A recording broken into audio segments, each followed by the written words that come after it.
कहाँ तक? हाँ, गुड मॉर्निंग स्टूडेंट्स।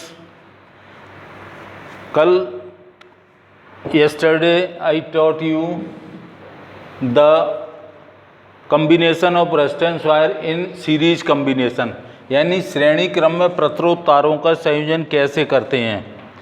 वैसे मैंने गणनात्मक प्रश्न की कही थी तुमसे क्या कराऊंगा, लेकिन ये भी हो जाए। अब जैसे सीरीज का समझाया था मैंने, तो सीरीज वाले ही सवाल बोलूँगा।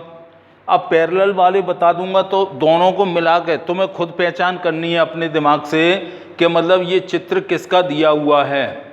तो उस चित्र के आधार पर ही तुम सीरीज कम्बिनेशन और पैरेलल कम्बिनेशन अर्थात श्रेणी क्रम और समांतर क्रम का देख लें, उसके बाद सवाल को करना प्रारंभ करें।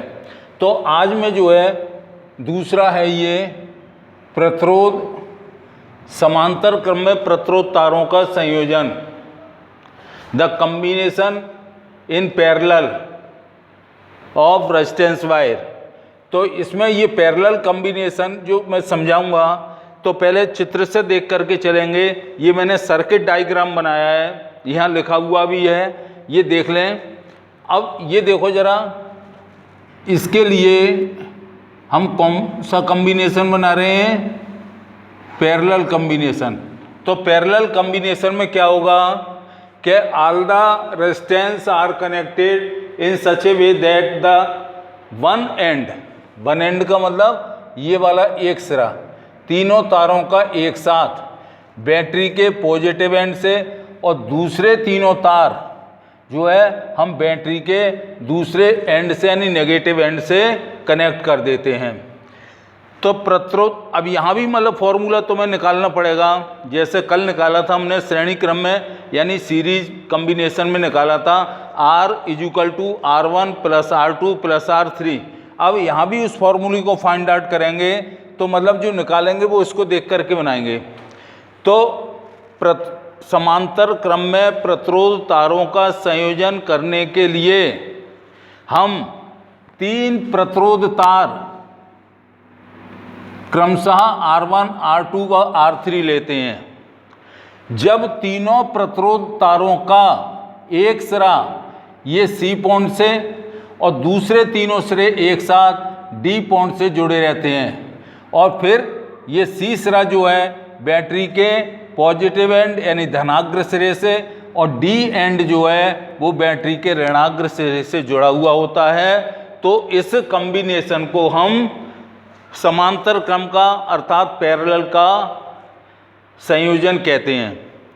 अब इसके लिए हमने क्या लिखा है कि मतलब अब हम इसमें विद्युत धारा प्रवाहित करते हैं यानी करंट फ्लो करते हैं तारों में बैटरी से करंट फ्लो करेंगे, तो हर तार में कल क्या थी समान I, आज क्या होगी समान, आज B समान होगा, लेकिन I कैसा होगा, डिफर होगा।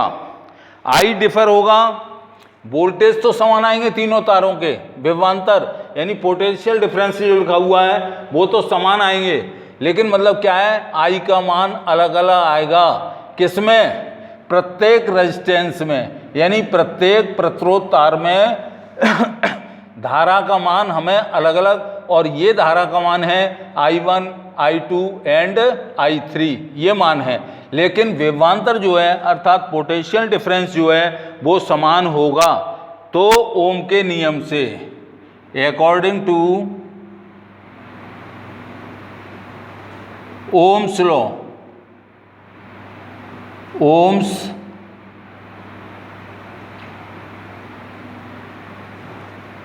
Ohms law. अब क्या होगा यहाँ फिर समझ लो, प्रतिरोध तारों समांतर क्रम में प्रतिरोध तारों का संयोजन करने के लिए हम 3 प्रतिरोध तार क्रमशः R1, R2 और R3 लेते हैं। इन तीनों तारों को एक साथ C पॉइंट से होते हुए बैटरी को धनाग्र से जोड़ते हैं, और दूसरे तीनों सिरे एक साथ जो होते हैं वो बैटरी के ऋणाग्र से जोड़ते हैं। तो ऐसे संयोजन को ही हम समांतर क्रम का संयोजन कहते हैं। यहाँ बहने वाली धारा का मान तो अलग अलग होगा, लेकिन विभवांतर का मान समान होगा। अब धारा का मान अलग अलग है तो हम क्या लिखेंगे, देन पुटिंग I = B/R, यानी I equal to B upon R से ही इसका बनेगा। कल बताया था बी हमारा कैसा था, अलग अलग, तो V equal to R I के फॉर्मूले से शुरू किया था। आज प्रत्येक प्रतिरोध तार में धारा का मान कैसा है, अलग अलग है। तो हम V का फॉर्मूला यहाँ निकालेंगे, I का formula I equal to B upon R, यानी I1 और ये R1। तो तीन प्रतिरोध तार हैं, तो I2 equal to B upon R2 और I3 इक्वल टू हो जाएगा V अपॉन R3। इन तीनों को मिला करके हम इक्वेशन नंबर 1 देंगे। यहाँ ध्यान रखना, वोल्ट मीटर हमेशा जो है वो पैरेलल कॉम्बिनेशन में ही लगाया जाता है और एमीटर जो है वो सीरीज में लगाया जाता है। यानी बहने वाली धारा को नापते हैं, जिससे मेजरमेंट जिस उपकरण से करते हैं, जिस इक्विपमेंट से करते हैं, वो एमीटर कहलाता है। और जिस इक्विपमेंट से between 2 points we know that the volt meter, हम उसको क्या, दो बिंदुओं के बीच में जिससे विभवांतर ज्ञात किया जाता है, उसे वोल्ट मीटर कहते हैं।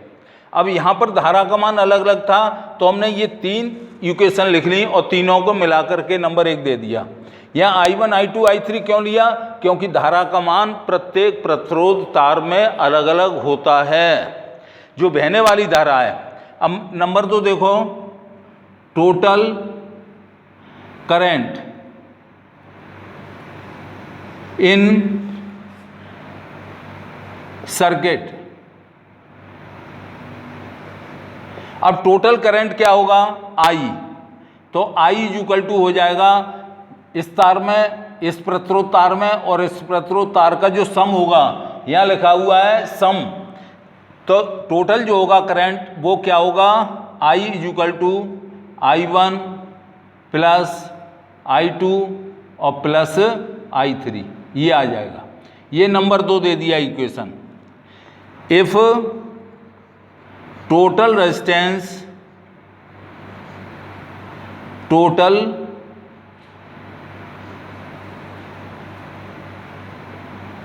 रेजिस्टेंस R, then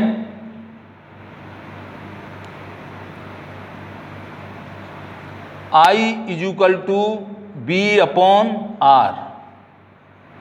हाँ, हम ये लिख सकते हैं यहाँ पर, ये प्लस लगा के, हम कितने भी तार हों ये प्लस लगा करके डेड डैश और IN लिख देंगे। ये नंबर 2 ही होगा, I equal to B upon R, ये होगा थर्ड इक्वेशन। अब देखो नंबर 2 इक्वेशन में, putting the value in equation number 2 from equation 3 and equation 1, यानी समीकरण 2 में समीकरण 3 से और समीकरण 1 से मान रखने पर, put the value in equation 2 from equation 3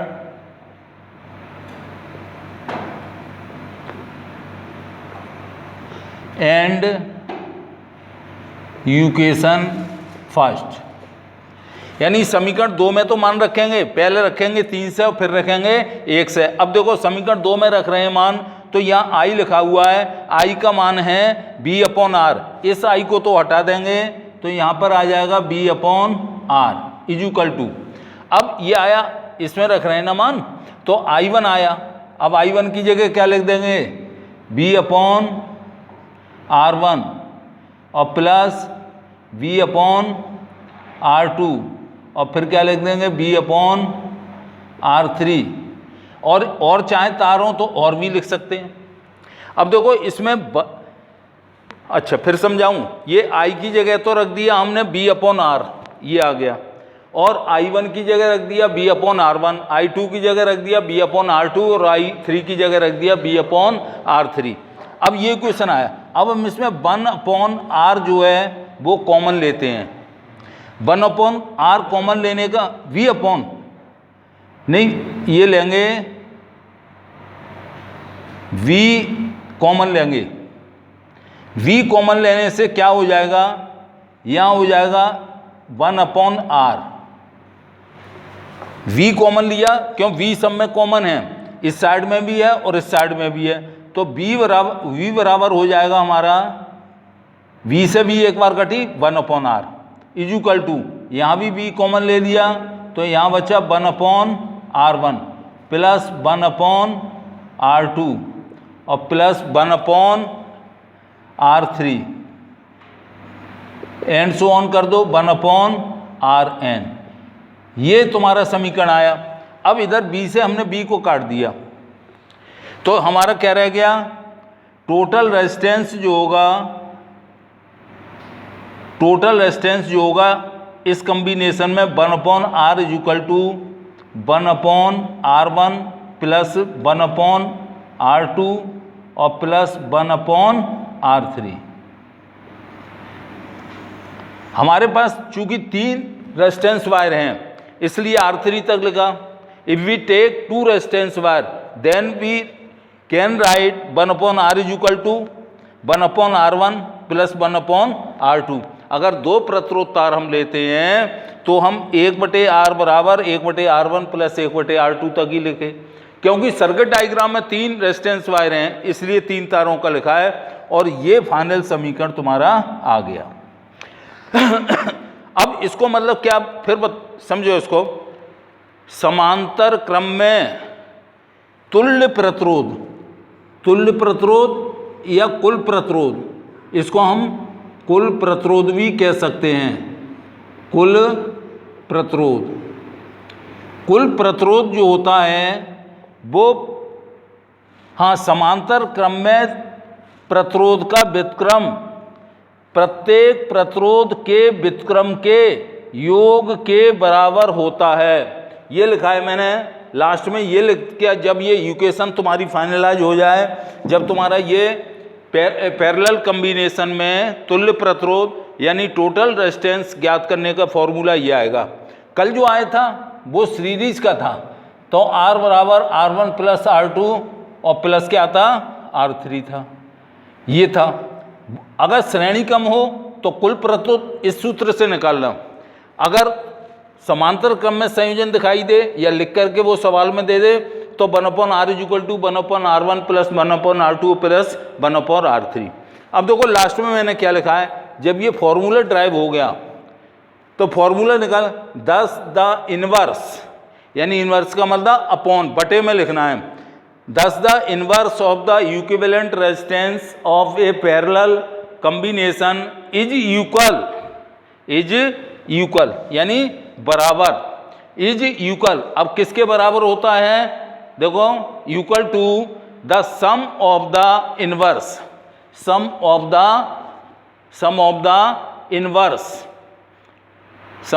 inverse the resistance in parallel combination, यानी समांतर क्रम में अगर हम संयोजन ज्ञात करते हैं तो प्रतिरोध का व्युत्क्रम किसके बराबर होता है, प्रत्येक प्रतिरोध के व्युत्क्रम के योग के बराबर होता है। तो यहाँ लिख दो, लास्ट में लिख करके आना, कुल प्रतिरोध या तुल्य प्रतिरोध का व्युत्क्रम प्रत्येक प्रतिरोध के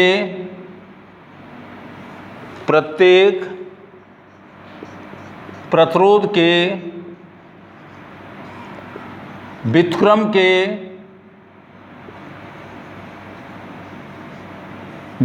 के सम यानी योग के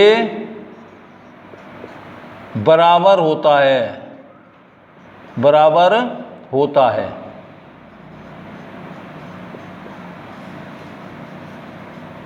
यही समांतर क्रम में प्रतिरोध तारों के संयोजन का नियम है। ये और लिख देना, यही समांतर क्रम में प्रतिरोध तारों के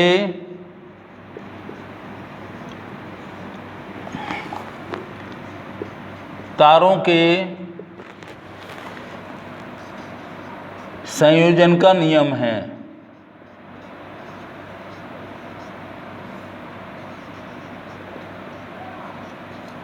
ये मैंने इंग्लिश मीडियम वाले लाइन में नहीं लिखी है, वहाँ तुम चाहो तो क्या लिख सकते थे, मतलब ये लिखा था ना कम्बिनेशन, तो it is the law to combination in parallel combination, यानी समांतर क्रम में प्रतिरोध तारों के संयोजन का यही नियम है। ये लाइन इसमें नहीं लिखी है मैंने, यहाँ हिंदी में लिखी है, ये समझ जाना। इसके लास्ट में क्या लिखना है ना, it is the law of parallel combination, parallel combination, parallel combination में यानी समांतर क्रम में प्रतिरोध तारों के संयोजन का यही नियम है।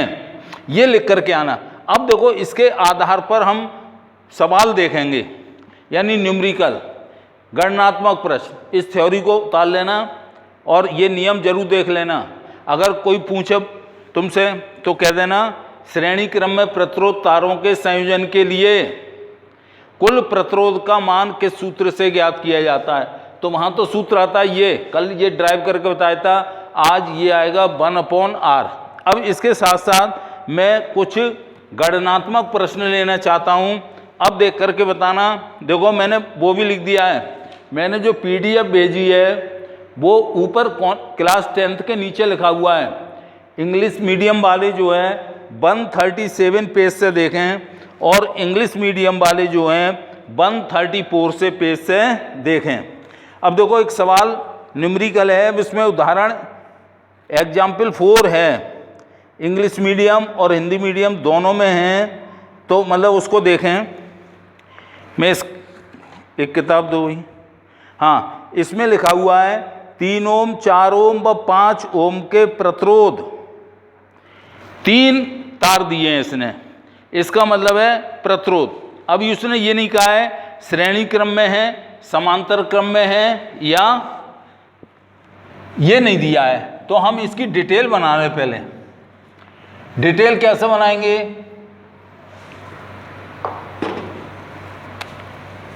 R1 = 3 ओम, R2 = 4 ओम और R3 = 5 ओम। अब ये 3 प्रतिरोध तार उसने लिए हैं। फिर सुन लो सवाल, 3 ओम 4 ओम व 5 ओम के प्रतिरोध यानी रेजिस्टेंस किसी परपथ में यानी किसी सर्किट में श्रेणी क्रम में जुड़े हुए हैं। किस क्रम में? श्रेणी क्रम में। अब यहाँ क्वेश्चन में ही लिख दिया उसने, तो तुम्हें घबराने की बात नहीं है। तो श्रेणी क्रम का वो R = R1 + R2 + R3 वाला सूत्र लगाना। जुड़े इस संयोजन को 6 वोल्ट की बैटरी से। अब जो पोटेंशियल डिफरेंस प्राप्त होगा वो B का मान कितना दे रहा है? 6 वोल्ट दे रहा है। कितना दे रहा है? 6 वोल्ट। तो निम्न ज्ञात करो, प्रत्येक प्रतिरोध में धारा, हमें 2 चीज ज्ञात करनी है। प्रत्येक प्रतिरोध में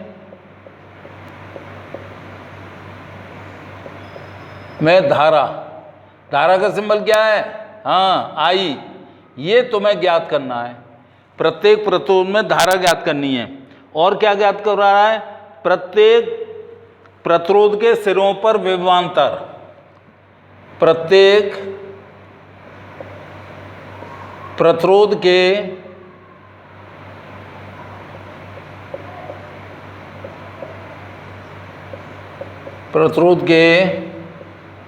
सिरों पर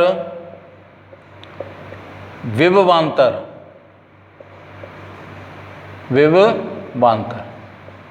अब तुम क्या लिखोगे? यानी इन I find out in each resistance, यानी इस रेजिस्टेंस में धारा क्या होगी, इस रेजिस्टेंस में धारा क्या होगी और इस रेजिस्टेंस में धारा क्या होगी। अब तुम्हें मालूम है, जब पहले प्रतिरोध तार का दूसरा सिरा दूसरे प्रतिरोध तार के पहले सिरे से और दूसरे प्रतिरोध तार का दूसरा सिरा तीसरे प्रतिरोध तार के पहले सिरे से जुड़ा हुआ होता है, तो ऐसा संयोजन श्रेणी क्रम का संयोजन कहलाता है। अब इसको हल करते हैं। As the combination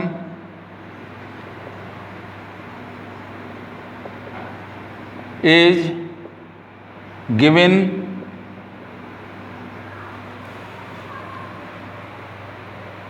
is given in series combination, SERI, series combination. ये क्वेश्चन में ही लिख दिया था उसने, और चाहो तो चित्र बना के समझा सकते हो उसको, और चाहो तो वैसे तो क्लियर लिखा हुआ है श्रेणी क्रम में, तो उस चित्र को बनाने की भी जरूरत नहीं है। तो अब हम क्या करेंगे, पहले हम कुल प्रतिरोध निकालेंगे, किसमें, श्रेणी क्रम में। As the combination is given in series, series में दिया हुआ है, श्रेणी क्रम में दिया हुआ है, तो हम क्या निकालेंगे, कुल प्रतिरोध।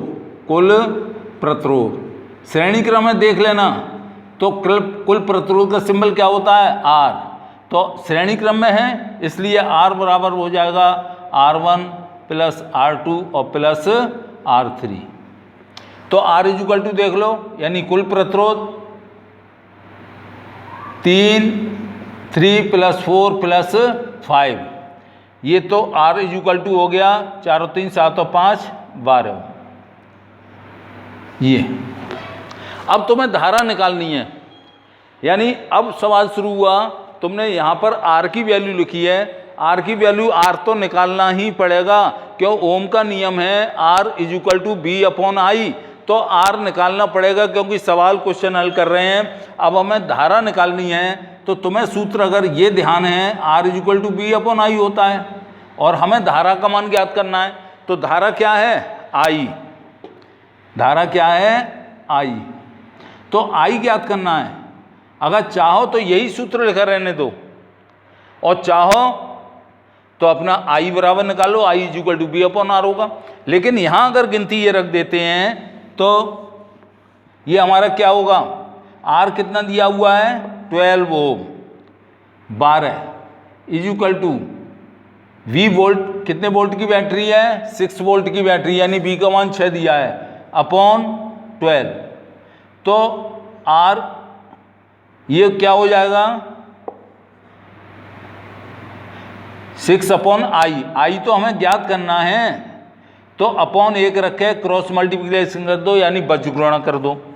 बजगुणा करेंगे हम, तो 12 का मल्टीप्लाई किस में होगा, और 12I, और 6 बन जा 6 इक्वल टू 6, और I इक्वल टू हो जाएगा 6/12, यानी I इक्वल टू हो जाएगा 12×5 0.5 एम्पियर।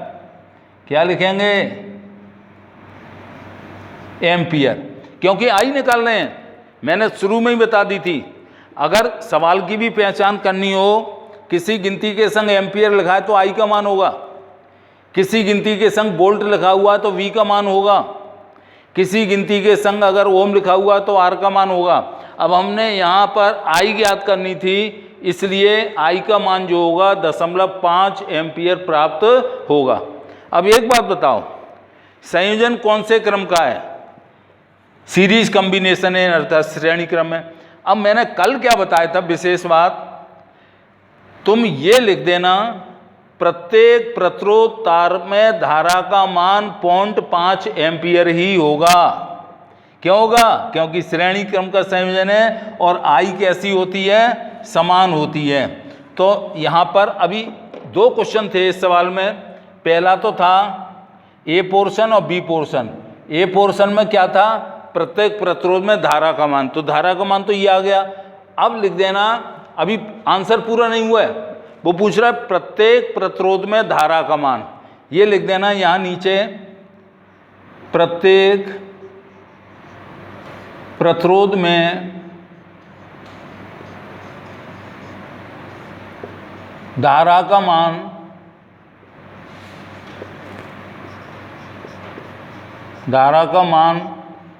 इक्वल टू 0.5 एम्पियर, ये लिख दिया तुमने।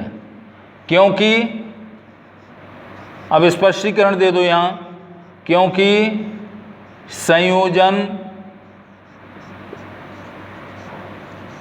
श्रेणी क्रम का है। संयोजन कौन से क्रम का है, श्रेणी क्रम का संयोजन है, संयोजन श्रेणी क्रम का है। ये बात लिख करके आनी पड़ेगी, अलग अलग निकाल के मत दिखाना, बस इतना लिखाना। हर तार में अगर इसका डायग्राम हम बनाते तो 3 प्रतिरोध तार बना लेते, 1 2 और ये 3 एक दूसरे से जुड़े हुए हैं। ये 3 ओम का है, ये 4 ओम का है और ये 5 ओम का है। अब ये बैटरी जो लगी हुई है वो कितने वोल्ट की है, 6V। ये धारा बह रही है, ये क्या हो गया R1, यानी ये मान होगा ये प्लस और ये माइनस और ये। अब हर तार में सीरीज में यही विशेषता है कि हर तार में धारा का मान समान होता है, तो ये लिख दिया। अब वो ये कह रहा है कि प्रत्येक प्रतिरोध के सिरों के मध्य विभवांतर, यानी इन 2 बिंदुओं के बीच में विभवांतर कितना होगा, यहाँ इसके और इसके बीच में विभवांतर कितना होगा, और इसके और इसके बीच में विभवांतर कितना होगा। तो उसके लिए हम क्या करेंगे, देखो ये लिखना है, ये बी पोर्शन हल कर रहा हूँ, ये ए का आंसर यहाँ तक हो गया। बी पोर्शन जो होगा, अब यहाँ लिखना प्रत्येक क्या निकलवा रहा है, प्रत्येक प्रतिरोध के सिरों पर विभवांतर, तो V बराबर होता है RI, ये तो मालूम ही है। अब हम निकालें B3, यानी ये 3 क्यों लगाए और यहाँ भी 3 लगा दो। अब यहाँ 3 लगाने का मतलब क्या हुआ, यानी V3 का मतलब है जिस तार का प्रतिरोध, जिस रेजिस्टेंस वायर का रेजिस्टेंस जो है 3 ओम है, उस तार में विभवांतर कितना होगा, यानी तो ये हो जाएगा V3 = R3। R3 कितना है, यही 3 लिखे थे वही होगा, क्यों वो चित्र भी देख लो और लिखा हुआ भी है ऊपर, और इंटू 0.5, क्यों I का मान समान होता है, तो = कितने हो गए 1.5। अब वोल्ट लिखेंगे, क्या लिखेंगे, वोल्ट। ऐसे ही दूसरे तार में निकाल लो विभव, यानी दूसरे, यानी कितना है 4 ओम, 4 ओम प्रतिरोध तार का, तो क्या लिखेंगे B4 = R4 × I। अब ये निकालो, V4 = 4 ओम का प्रतिरोध तार है, 0.5 लगा दिए, = हो गया 2 वोल्ट।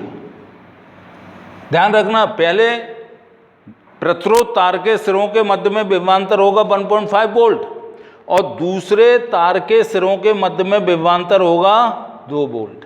अब तीसरा देखो कितने ओम का तार है, तो B5 = R5 × I। अब क्या लिखेंगे, R5 लिखा है तो 5 ही लिखेंगे, क्यों प्रतिरोध 5 है, वहाँ चित्र में देख लो, चल लिखा हुआ भी है, × I कितना हो गया 0.5, ये कितना आ गया 2.5 वोल्ट, 2.5 वोल्ट। अगर तुम्हें सवाल में डाउट हो तो चेक भी कर सकते हो, तुम्हारे सर्किट में कितने वोल्ट की बैटरी लगी थी, 6 वोल्ट की, सही है।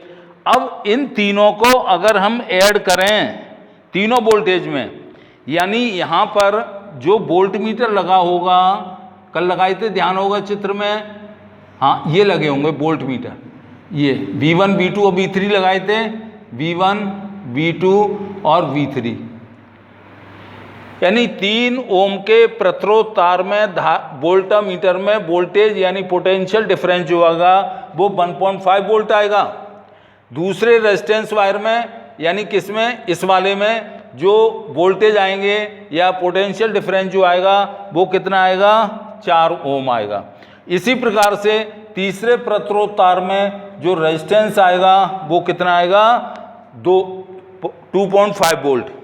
अगर हम इन तीनों को, सवाल चेक करना हो तुम्हें तो, या डाउट हो को तो मतलब देख लो, इन तीनों को जोड़ लो, किसको 1.5, 2.0 और 2.5, ये आ जाएगा 6.0 वोल्ट। तुम्हारे सर्किट में देख लो कितने वोल्ट की बैटरी लगी हुई है, या ऊपर डिटेल में देख लो कितने वोल्ट की है 6, तो तुम्हारा आंसर बिल्कुल सही है। तो ये जो सवाल था उसने खुद दिया था, किसका था, श्रेणी क्रम का सवाल था। श्रेणी क्रम के सवाल में मतलब जो है, मतलब इस तरह से निकालते हैं कि धारा तो एक समान बहती है लेकिन विभवांतर हर वोल्ट मीटर में अलग अलग प्राप्त होता है। अब इसका एक एग्जाम्पल 5 देखना, ये मैंने पेज लिख दिए पीडीएफ के पेज लिख दिए हैं। घर पर वो जो मैंने पीडीएफ भेजी है उसमें से आप निकाल लेना। अब उसको देखो, ये लिखे हुए हैं। इस एग्जाम्पल 5 में 5 क्वेश्चन दे रहा है, वो नीचे लिखे होंगे, देख लेना। मैं उसकी डिटेल लिख रहा हूँ, इसको जरूर, सवालों को जरूर करना।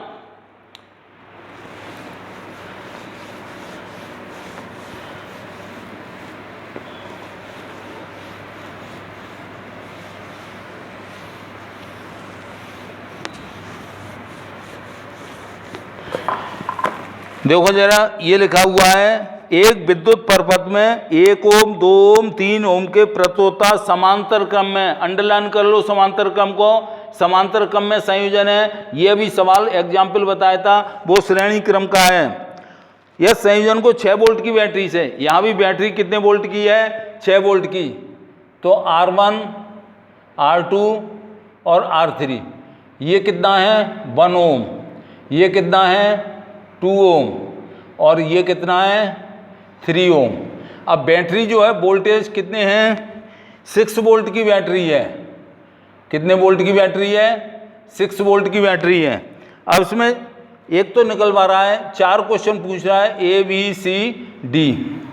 तुल्य प्रतिरोध यानी टोटल रेजिस्टेंस, तुल्य प्रतिरोध यानी क्या निकलवा रहा है, टोटल रेजिस्टेंस निकलवा रहा है सबसे पहली बात। दूसरा क्या निकलवा रहा है, परपथ में धारा, क्या करंट, धारा यानी I निकलवा रहा है। और तुल्य प्रतिरोध का मतलब हो गया R। ध्यान रखना संयोजन कैसा है, समांतर क्रम का है। एक निकलवा रहा है प्रत्येक सिरे में धारा, प्रत्येक सिरे पर धारा, ये प्रत्येक सिरे में धारा यहाँ अलग अलग होगी। और D निकलवा रहा है, 3 ही निकलवा रहा है, 3 क्वेश्चन पूछे हैं इसने, ये 3 निकालने हैं। यानी पहले तो टोटल प्रतिरोध हम निकालेंगे। टोटल प्रतिरोध जो निकालेंगे, पहले क्या लिखेंगे, चूंकि संयोजन समांतर क्रम का है, समांतर क्रम का है, इसलिए तुल्य प्रतिरोध। अब देख लेना, समांतर क्रम का है, तुल्य प्रतिरोध। अब यहां फिर समझ लो, as the connection is parallel combination then total resistance is equal to जो होगा 1/R इज इक्वल टू, अब कहां तक लिखेंगे, R1, ये 1/R2 और प्लस 1/R3। अब ये 3 क्यों लिखे थे, क्योंकि हमने जो है मतलब 3 तार लिए थे, इसलिए 3 तक लगा। तो अब ये देखो 1/R इज इक्वल टू हो गया 1/1 प्लस 1/2 और प्लस 1/3। अब 1/R इज इक्वल टू हो जाएगा, एलसीएम कितना आ जाएगा 6, तो यहाँ 6, यहाँ प्लस 2 3 या 3, यहाँ पर आ जाएगा 2, तो 1/R इज इक्वल टू हो गया 6 3 9 2 11, 11/6। अभी नहीं निकला है, हाँ R निकालना है तुम्हें।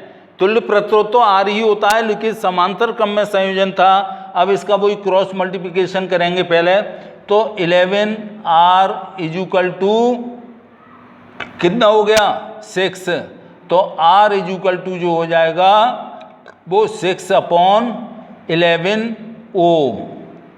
क्या लिख देंगे उत्तर के संग, ओम। ओम क्यों लिखेंगे, क्योंकि R ज्ञात कर रहे हैं।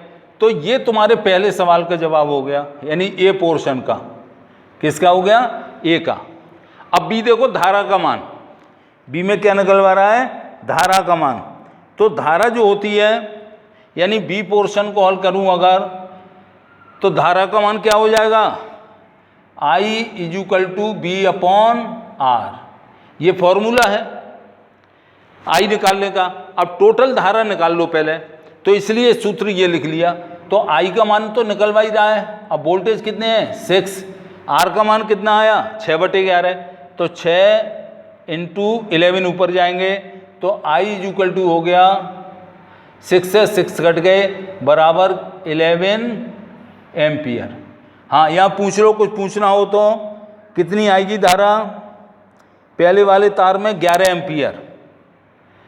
अब सी मैं हल कर रहा हूँ, प्रत्येक सिरे पर विभवांतर, यानी जो मैंने ये तार बनाए थे अभी पैरेलल क्रम का समझाया था, ये 3 तार जा रहे हैं, ये I1, ये I2 और ये I3। अब ये तो टोटल धारा है। अब सी सवाल में क्या है? प्रत्येक प्रतिरोध में, तो वही फॉर्मूला लिखना, I = B/R। अब R1 होगा यहाँ और ये I1 होगा, ये B6 ऐसे ही रहेंगे। यहाँ वोल्टामीटर यानी potential difference is equal in the combination of the parallel combination, यानी वोल्ट मीटर यानी पोटेंशियल डिफरेंस का मान हर एक में समान आता है। अब पहले तार में धारा का मान जो होगा I1 लिखा है, यानी 1 ओम प्रतिरोध तार में धारा का मान ये आ गया। अब क्या लिखोगे? = B का मान तो 6 ही रहेगा। अब R1 कितना है?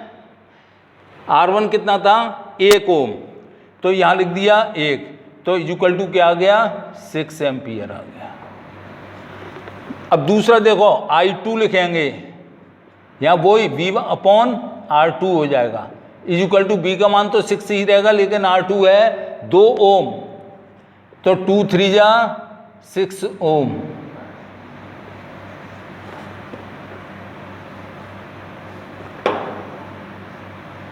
ओम का निशान लगा दो, ओमेगा। अब तीसरा देखो जरा, तीसरे तार में धारा कितनी बहेगी?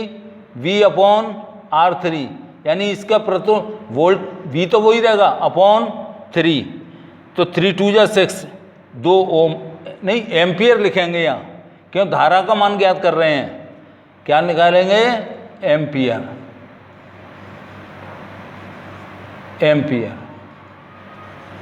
समझ में आ गई? अब देखो, अगर हमारा टोटल धारा कितनी बह रही थी, यानी यहाँ हमने C सिरा बनाया था फिगर में और इधर बना दिया था D सिरा, तो D यानी इस तार में धारा बहेगी कितनी? 6 एम्पियर, इसमें 3 और इसमें 2 एम्पियर। अब तीनों को अगर हम टोटल करें तो टोटल धारा है 11 एम्पियर। 6 और 3 9 और 2 11 एम्पियर आ जाए। इससे ये उत्तर मिल गया। और सवाल तुम घर पे देखना या पूछना। Thank you.